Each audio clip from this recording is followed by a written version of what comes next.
Radio Cairo. What's going on? It's live. And that's the road.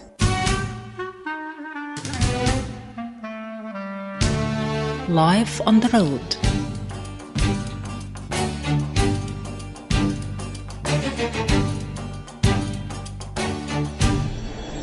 Hello everybody over there, and welcome to a new edition of Life on the Road.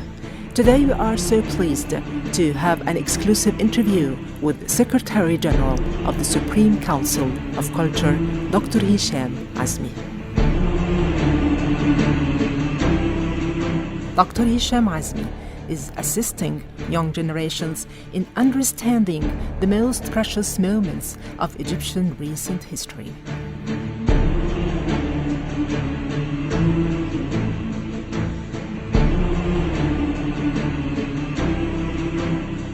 First of all, I would like to thank you for hosting me in this program, and I really have a distinct pleasure to take part in this episode commemorating the most precious moments of Egyptian recent history, the 6th of October War, the greatest victory of the Egyptian armed forces in all times. And in the next few minutes, I would like to share some thoughts, feelings, and reflections on those unforgettable days. At the beginning, I believe it's very important to shed some light on how the scene looked like the years preceding the war. In 1967, and as a child, I couldn't comprehend why all apartment buildings would have red brick walls in front of them. And I couldn't understand why building windows and car lights are painted in dark blue.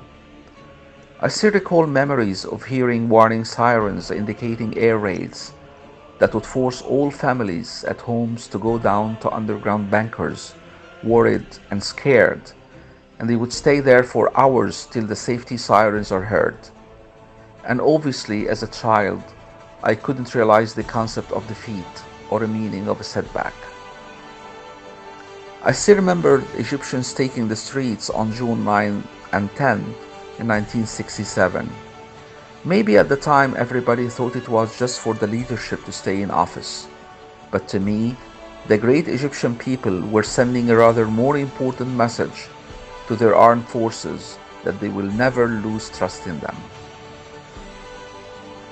And it was not long before we started to hear about the war of attrition, about operations such as destroying Eilat, Al-Haffar, Ras Al-Aish, the Green Island, the Dakar submarine, and the martyr Abd al-Menam Riyad, and many other courageous stories about legends of sacrifice and redemption. Few years later, and specifically on the 6th of October 1973, Egyptians wake up to the news of the most resounding victory in Egyptian, rather Arab history. The Egyptian army managed to cross the Suez Canal, overcoming the largest water barrier in the world and destroying the most powerful and immune defense line in military history, the Barlif Line. I still remember how proud and gratified Egyptians felt, how their spirit was rocket high, and how the feeling of solidarity, unity, and patriotism prevailed.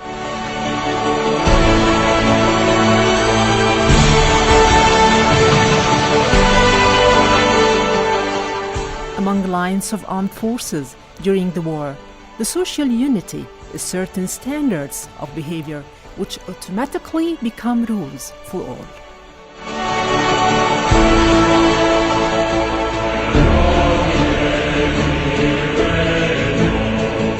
And everyone was trying to play a role.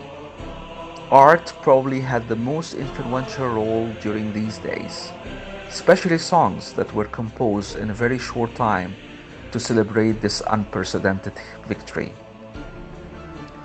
News coming from the front line were amazing, showing how brave our men were.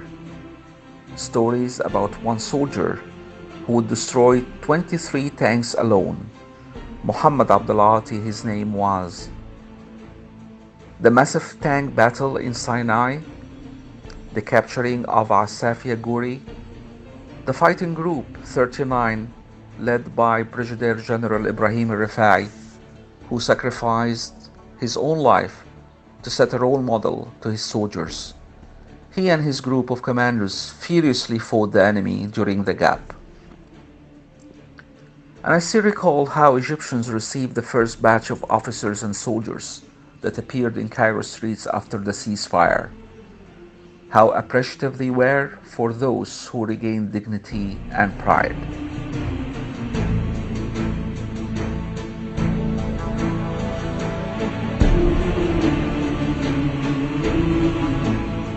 Sixth of October War is the original world filled with spirit of traditions which are transferred from one generation to the other.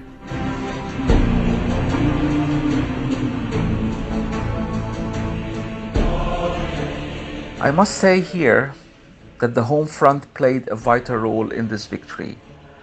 By staying intact, they gave a very strong support to the army on the front lines.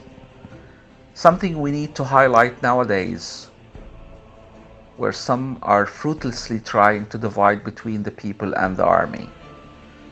Of course, we cannot talk about the 6th of October War without mentioning the late President Sadat, whose vision played a very crucial role in achieving this victory. His planning, together with all the military leaders at the time, planning that is being taught up till now in military institutes around the world, as how strategic deception plan was being implemented on the highest quality level, to the extent that the most powerful intelligence systems in the world were unable to predict what happened in October.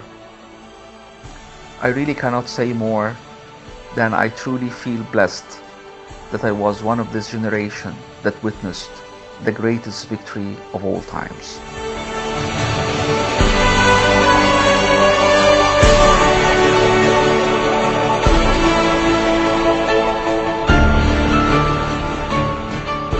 Now let's dig deeper in our glorious history together with Dr. Hisham Azmi to know the lessons learned from the greatest victory of all times.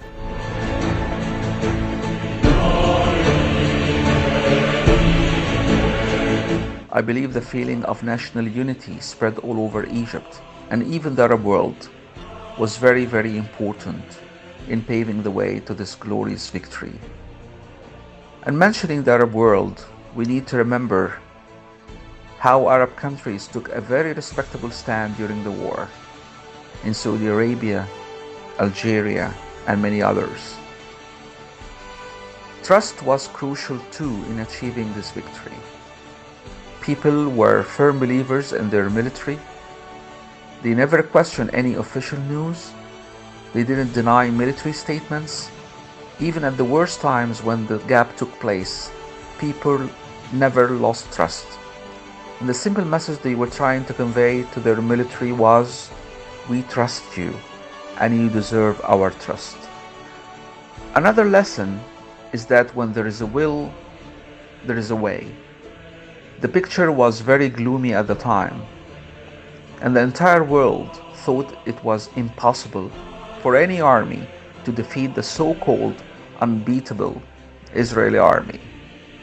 But good planning, hard work, excellent training, and belief in our just cause, and faith in God all paved the way to this unparalleled victory. In commemorating the October War, we need not to forget that as we speak, our army is fighting the aggressive terrorism on many fronts. A long-lasting battle against an enemy that has no faith and no ethics. And more than ever before, we need to stand intact together. We need national unity as we did on October 73. We need to support our armed forces in their battle to defeat this evil power whose target is to destroy the nation and its people. Finally, pride, honor, and patriotism are not just words, rather feelings and actions. And we really have to ensure that they are being transferred from one generation to the other. Our youth is the future of this country, and we need to let them know more about their glorious history. They need to learn that we can achieve a lot with good planning. They need to learn that they belong to a great nation with a great army.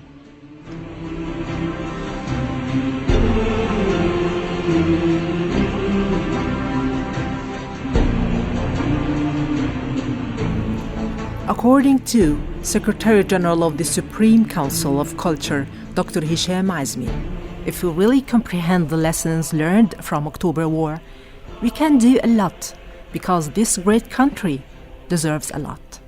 So Egypt deserves what is best.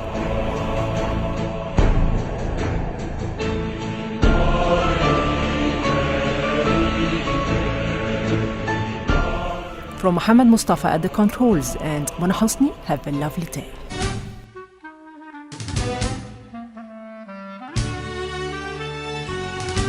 Life on the road. With Mona Hosni.